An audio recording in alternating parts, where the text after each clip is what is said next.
First Conversation, August 3rd, 1666. The first time I saw Brother Lawrence was upon the 3rd of August, 1666. He told me that God had done him a singular favor in his conversion at the age of 18,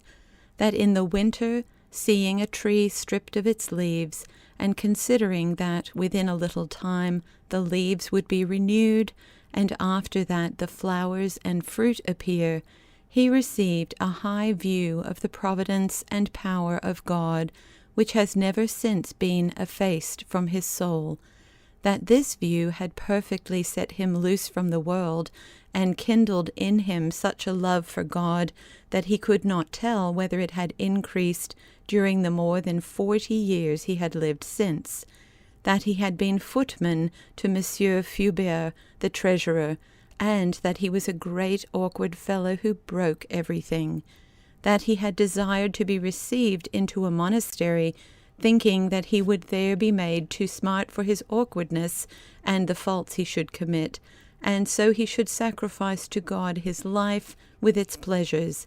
but that God had disappointed him, he having met with nothing but satisfaction in that state, that we should establish in ourselves a sense of God's presence by continually conversing with him, that it was a shameful thing to quit his conversation to think of trifles and fooleries, that we should feed and nourish our souls with high notions of God, which would yield us great joy in being devoted to him, that we ought to quicken, i.e., to enliven our faith, that it was lamentable we had so little, and that instead of taking faith for the rule of their conduct, men amused themselves with trivial devotions which changed daily, that the way of faith was the spirit of the Church, and that it was sufficient to bring us to a high degree of perfection, that we ought to give ourselves up entirely to God, with regard both to things temporal and spiritual, and seek our satisfaction only in the fulfilling of his will, whether he lead us by suffering or by consolation, for all would be equal to a soul truly resigned,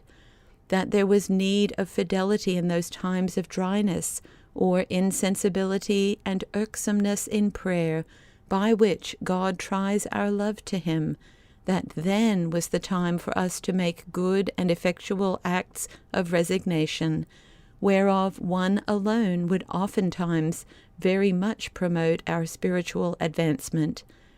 that as for the miseries and sins he heard of daily in the world, he was so far from wondering at them that, on the contrary, he was surprised that there were not more, considering the malice sinners were capable of,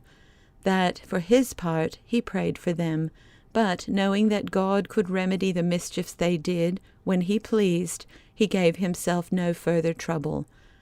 that to arrive at such resignation as God requires, we should watch attentively over all the passions which mingle as well in spiritual things as in those of a grosser nature, that God would give light concerning those passions to those who truly desire to serve him, that if this was my design, viz., sincerely to serve God, I might come to him, Brother Lawrence, as often as I pleased, without any fear of being troublesome, but if not, that I ought no more to visit him.